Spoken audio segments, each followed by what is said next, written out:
accordingly. as regras de Environmental proteção protection ambiental rules must be devem ser respected, respeitadas e and os criminal crimes devem ser acts must be apurados investigated com in a agilidade, timely fashion, para que agressões so as to como ensure a that criminal ocorrida offenses contra o such as Brasil those não perpetrated venham a against atingir Brazil will not outros affect países. other countries. Não é só na Brazil stands preservação out not only ambiental que o on the país se environmental destaca. preservation No front, but campo also on the humanitário e dos humanitarian direitos and human humanos, rights o agenda, Brasil vem an sendo area where Brazil has referência become an international pelo benchmark compromisso reference, e pela given our dedicação commitment no and apoio dedication prestado aos in refugiados supporting venezuelanos Venezuelan que refugees chegam ao who come Brasil to a Brazil partir da through the fronteira border do state estado of de Roraima. Roraima. A Operação Acolhida, Operation Welcome, encabeçada led pelo by the Brazilian Ministério da Ministry of Defesa, Defense, recebeu has quase welcomed almost 400 mil venezuelanos 400,000 deslocados Venezuelans who devido have been à displaced grave as a result crise of the serious política e political and econômica economic gerada crisis pela bred by ditadura the bolivariana. Venezuelan dictatorship. Com a participação More de than mais de 4 mil 4,000 Brazilian militares, members a of the military have força-tarefa taken part in the logística logistical humanitária and busca humanitarian acolher, task force abrigar with a view e to welcoming, interiorizar sheltering and as transferring famílias que families chegam newly à arrived fronteira. at the border. Como As a membro founding fundador member da of the ONU, United Nations, o Brasil está remains comprometido committed com os to princípios the basilares da foundational Carta das principles of the Nações UN Unidas, Charter, paz e peace segurança and international internacional, security, cooperação entre as cooperation nações, among nations, respeito aos respect direitos for humanos human rights, e às liberdades and fundamentais de fundamental todos. freedoms. Nesse momento em que a As the organização organization completa celebrates 75 its anos, 75th temos a anniversary, oportunidade de we now renovar have a chance nosso to renew our compromisso commitment e fidelidade and a loyalty to esses these ideais. ideals. A paz Peace não pode estar cannot possibly dissociada be da dissociated segurança. from A security. cooperação Cooperation entre os among povos peoples não cannot pode estar possibly be dissociada dissociated da from liberdade. freedom. O Brasil tem os Brazil princípios has da paz, enshrined the principles of cooperação peace, e prevalência dos direitos cooperation humanos and the prevalence of inscritos human em rights sua própria in its own Constituição. constitution. E, tradicionalmente, contribui, And na has prática, traditionally para a contributed to consecução translate desses them into objetivos. reality. O Brasil já Brazil has participou by de now taken mais de part in 50 more than operações 50 de paz peacekeeping e missões operations and similares, related missions, tendo contribuído and has, com as mais de such, 55 mil contributed with more than militares, policiais e 55,000 members civis, of the military, com police participação officers and marcante civilians, em with Suez, remarkable Angola, involvement in the Suez Timor-Leste, Canal, Haiti, Angola, East Timor, Líbano e Haiti, Congo. Lebanon, and the Congo. O Brasil Two teve Brazilian duas female members militares of the premiadas military pela were ONU acknowledged na by the missão da United Nations República as part of the Centro-Africana UN mission pelo in trabalho the Central contra a African Republic violência for their sexual. work against sexual violence. Seguimos comprometidos We remain com a committed conclusão to dos acordos completing the comerciais trade agreements firmados entre o signed between e a Mercosur União and the Europeia European Union, e com a Associação as Europeia well as de the Livre European Comércio. Free Trade Association. Esses acordos These possuem agreements contain importantes important cláusulas provisions that que reinforce reforçam nossos our compromissos commitment com a proteção to ambiental. environmental protection. E meu governo, Under o my Brasil, administration, finalmente Brazil abandona uma finally tradição puts behind protecionista a protectionist e passa a tradition ter, and na has now abertura adopted comercial, trade a liberalization ferramenta as a indispensável de key tool crescimento for e growth and transformação. transformation. Reafirmo I nosso reaffirm apoio à our reforma commitment da to the Organização proposed reform of Mundial the do World Comércio, Trade que Organization, deve prover which must provide us with the relevant disciplinas disciplines adaptadas às in novas line realidades with the new internacionais. international realities. Estamos We are igualmente also próximos approaching do início do processo the oficial official de process acessão do for Brasil Brazil's à accession to the OCDE. OECD. Por isso, já adotamos To as that end, práticas we have mundiais already put in mais place the elevadas world's em todas as highest áreas, standards in desde a all regulação areas, financeira to include até os financial domínios da regulation, segurança digital digital e da security, proteção and ambiental. environmental protection. No meu primeiro ano In de my governo, first year in office, we have concluímos a successfully reforma da carried out the Previdência pension e, reform, recentemente, and more recently, we apresentamos submitted ao 2 Congresso new Nacional reform bills duas to novas Congress reformas: to include the a do tax sistema system tributário and the e a administrative reform administrativa. of the state Novos apparatus. marcos regulatórios New em regulatory setores-chave, frameworks in como key saneamento sectors e o such gás as natural, sanitation and também natural estão gas sendo are implementados. also being put in place. Eles atrairão They novos will attract investimentos, more investments, estimularão a provide economia economic e stimulus, gerarão and renda e create empregos. jobs and O Brasil income. foi, In em 2019, 2019, Brazil o was quarto maior the destino de world's investimentos fourth diretos largest em todo o destination mundo. of foreign E, direct no primeiro investment. semestre de And 2020, in the first half of 2020, apesar da despite the pandemia, pandemic, we verificamos have seen aumento de ingressos e increased investimentos em comparação inflow com o of mesmo foreign período do investments ano as compared to passado. the same period last Isso year. comprova a This is confiança do mundo clear-cut em nosso evidence governo. of the world's O Brasil tem confidence in our trabalhado government. para, em coordenação In coordination com seus with parceiros its South Atlantic sul-atlânticos, partners, Brazil revitalizar has been working a to zona de paz reinvigorate e cooperação do the Atlântico South Sul. Atlantic O Peace Brasil and está Cooperation preocupado, Zone. repudia o Brazil is terrorismo em concerned todo o with mundo. and repudiates terrorism Na in all América parts of the Latina, world. continuamos In trabalhando Latin America, pela we continue to preservação e strive promoção da for ordem the democrática preservation and como promotion of base de democracy as a sustentação cornerstone indispensável of para o progresso the econômico economic que progress desejamos. we all desire. A liberdade é o Liberty bem maior is da humankind's humanidade. greatest asset. Faço apelo I call a upon toda a the comunidade entire internacional international community pela to liberdade protect religiosa religious e pelo liberty combate à and fight cristofobia. Christphobia. Também quero reafirmar I also wish to minha reaffirm my solidariedade e solidarity apoio ao and povo do support Líbano to the people pelas of Lebanon recentes in the wake of the adversidades recent sofridas. hardships they Cremos have que endured. o We momento é believe that the propício time is para right for us trabalharmos to pela open up abertura de new and more novos optimistic horizontes, horizons muito mais otimistas para o for the futuro future do of the Oriente Middle Médio. East. Os acordos de paz The peace entre agreements Israel between e os Israel and the Emirados United Árabes Arab Unidos Emirates e entre Israel and between e o Israel and Bahrain, três países three amigos friends do of Brasil, Brazil, com os quais which our ampliamos government has imensamente greatly nossas relações strengthened durante o relations, meu governo, constitui are excelente excellent notícia. news. O Brasil saúda também Brazil also o welcomes plano the de plan paz for e peace prosperidade and lançado pelo prosperity, presidente recently Donald Trump, launched by President com uma Donald visão Trump, promissora which features para, a promising após vision mais de to 7 resume décadas the de path esforços, towards a much retomar desired o solution caminho to da the tão desejada Israeli-Palestinian solução conflict de conflito after more than israelense e 7 palestino. decades of efforts. A nova Brazil's política new do Brasil policy of de aproximação simultaneously pursuing simultânea closer a relations Israel with e Israel aos and the países Arab árabes countries converge is com very essa much in iniciativa line with those que initiatives, finalmente which acende uma finally luz de shine esperança a para light of aquela hope região. for that region. O Brasil é um país Brazil is a cristão e Christian and conservador conservative e country tem na and família has a family sua base. as its foundation. Deus May abençoe a God todos. bless us all. O meu muito Thank you obrigado. very much. On behalf of the General Assembly, I wish to thank the President of the Federative Republic of Brazil for the statement just made. I now give the floor to the distinguished representative of the United States to introduce an address by the head of state.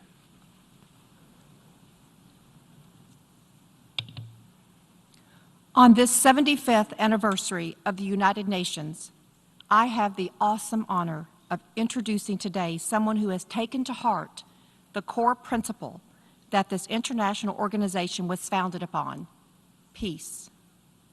On September 15th, we all witnessed the results of President Trump's vision and perseverance, which brought Israel, the United Arab Emirates, and Bahrain together to sign the historic Abraham Accords that unlock a new era for peace in the Middle East.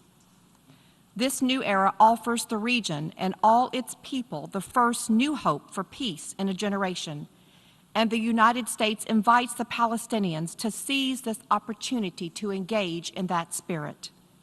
Earlier this month, President Trump also brokered economic normalization between Serbia and Kosovo, a breakthrough that charts a course toward reconciliation for the people in the Balkans, a region that has suffered too much bloodshed.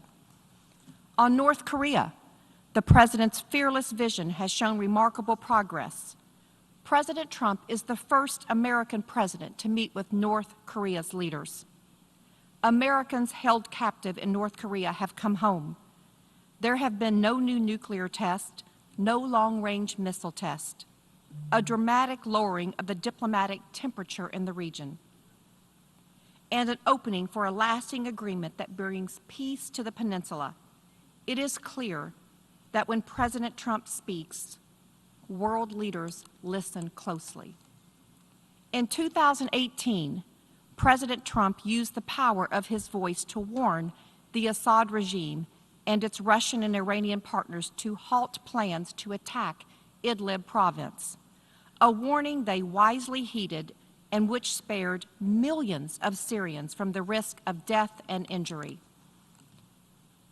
As I sit before you today, the U.S. brokered peace talks between the parties in Afghanistan are underway.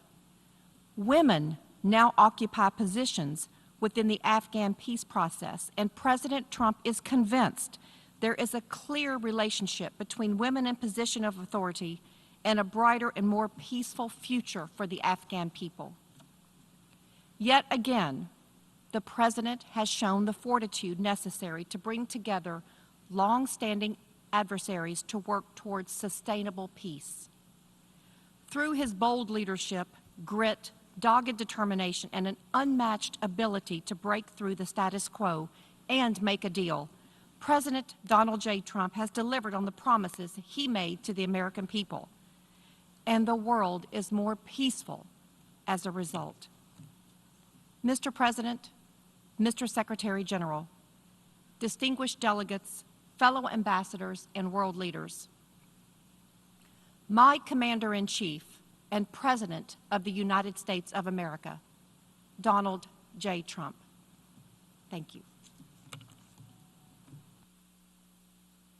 It is my profound honor to address the United Nations General Assembly 75 years after the end of World War II and the founding of the United Nations. We are once again engaged in a great global struggle. We have waged a fierce battle against the invisible enemy, the China virus, which has claimed countless lives in 188 countries. In the United States, we launched the most aggressive mobilization since the Second World War. We rapidly produced a record supply of ventilators, creating a surplus that allowed us to share them with friends and partners all around the globe. We pioneered life-saving treatments, reducing our fatality rate 85% since April. Thanks to our efforts, 3 vaccines are in the final stage of clinical trials. We are mass producing them in advance so they can be delivered immediately upon arrival. We will distribute a vaccine. We will defeat the virus. We will end the pandemic, and we will enter a new era of unprecedented prosperity, cooperation, and peace. As we pursue this bright future, we must hold accountable the nation which unleashed this plague onto the world, China. In the earliest days of the virus, China locked down travel domestically while allowing flights to leave China and infect the world. China condemned my travel ban on their country, even as they canceled domestic flights and locked citizens in their homes. The Chinese government and the World Health Organization, which is virtually controlled by China, falsely declared that there was no evidence of human-to-human transmission. Later, they falsely said people without symptoms would not spread the disease. The United Nations must hold China accountable for their actions. In addition, every year, China dumps millions and millions of tons of plastic and trash into the oceans, overfishes other countries' waters, destroys vast swaths of coral reef, and emits more toxic mercury into the atmosphere than any country anywhere in the world. China's carbon emissions are nearly twice what the U.S. has, and it's rising fast. By contrast, after I withdrew from the one-sided Paris Climate Accord, last year America reduced its carbon emissions by more than any country in the agreement. Those who attack America's exceptional environmental record while ignoring China's rampant pollution are not interested in the environment. They only want to punish America, and I will not stand for it. If the United Nations is to be an effective organization, it must focus on the real problems of the world. This includes terrorism, the oppression of women, forced labor, drug trafficking, human and sex trafficking, religious persecution, and the ethnic cleansing of religious minorities. America will always be a leader in human rights. My administration is advancing religious liberty, opportunity for women, the decriminalization of homosexuality, combating human trafficking, and protecting unborn children. We also know that American prosperity is the bedrock of freedom and security all over the world. In 3 short years, we built the greatest economy in history, and we are quickly doing it again. Our military has increased substantially in size. We spent $2.5 trillion over the last 4 years on our military. We have the most powerful military anywhere in the world, and it's not even close. We stood up to decades of China's trade abuses. We revitalized the NATO alliance, where other countries are now paying a much more fair share. We forged historic partnerships with Mexico, Guatemala, Honduras, and El Salvador to stop human smuggling. We are standing with the people of Cuba, Nicaragua, and Venezuela in their righteous struggle for freedom. We withdrew from the terrible Iran nuclear deal and imposed crippling sanctions on the world's leading state sponsor of terror. We obliterated the ISIS caliphate 100%, killed its founder and leader, al-Baghdadi, and eliminated the world's top terrorist, Qasem Soleimani. This month we achieved a peace deal between Serbia and Kosovo. We reached a landmark breakthrough with 2 peace deals in the Middle East after decades of no progress. Israel, the United Arab Emirates, and Bahrain all signed a historic peace agreement in the White House, with many other Middle Eastern countries to come. They are coming fast, and they know it's great for them and it's great for the world. These groundbreaking peace deals are the dawn of the new Middle East. By taking a different approach, we have achieved different outcomes, far superior outcomes. We took an approach, and the approach worked.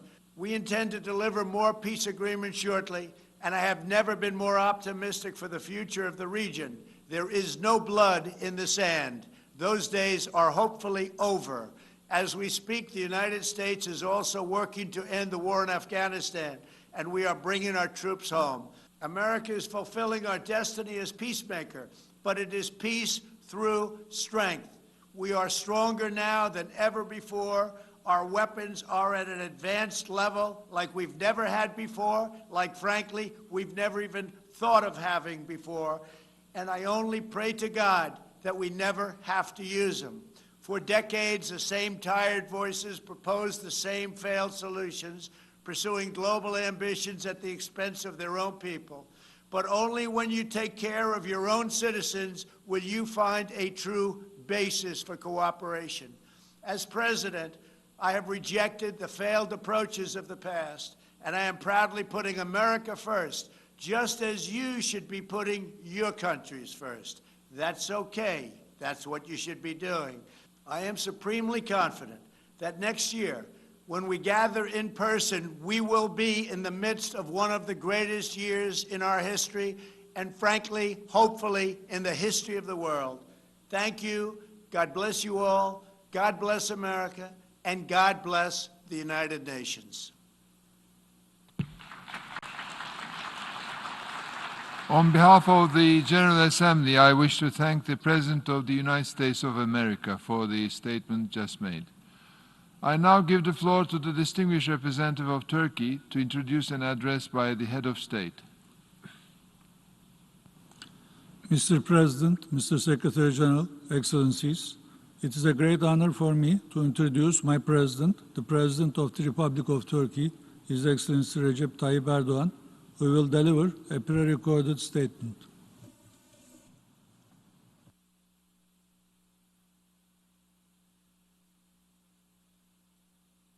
Sayın Başkan, değerli devlet ve hükümet başkanları, Sayın Genel Sekreter, kıymetli delegeler, sizleri şahsım ve ülkem adına saygıyla selamlıyorum. Bu zor dönemde Birleşmiş Milletler'de yürüttüğü başarılı çalışmalar dolayısıyla Sayın Muhammed Bande'ye teşekkür ediyorum.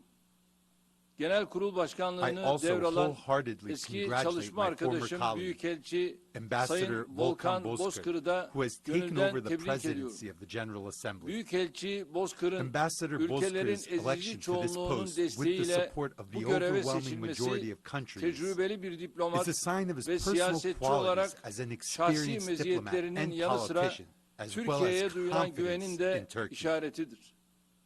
Birleşmiş Milletler sistemindeki en üst düzeyli görevi üstlenen ilk Türk vatandaşı olarak Büyükelçi Bozkır'ın uluslararası toplumun sesi ve vicdanı olacağına inanıyorum. Kendisinin görevini adil ve şeffaf bir şekilde yürüteceğinden şüphe duymuyorum. Birleşmiş Milletler'in kuruluşunun 75. yıl dönümü gibi anlamlı bir tarihte üstlendiği görevinde Sayın Bozkır'a başarılar diliyorum. Genel Kurul'un COVID-19'la mücadele ve çok taraflılık temasıyla düzenlenmesini isabetli buluyorum. Türkiye olarak bu konudaki taahhütlerimize bağlıyız ve COVID-19'la mücadeleye destek vermekte kararlıyız. Salgın, dünyayı çeşitli sınamalarla baş etmekte zorlandığı bir dönemde yakaladı. Zaten tartışılan küreselleşme, kurallara dayalı uluslararası sistem ve çok taraflılık salgının etkisiyle şimdi daha da çok sorgulanıyor. karşımızdaki fotoğrafa bakarak bardağın dolu ve boş taraflarını doğru ve samimi bir şekilde değerlendirmemiz gerekiyor. Bardağın boş kısmında Birleşmiş Milletler başta olmak üzere çok taraflı örgütlerin reform ihtiyacı bulunuyor.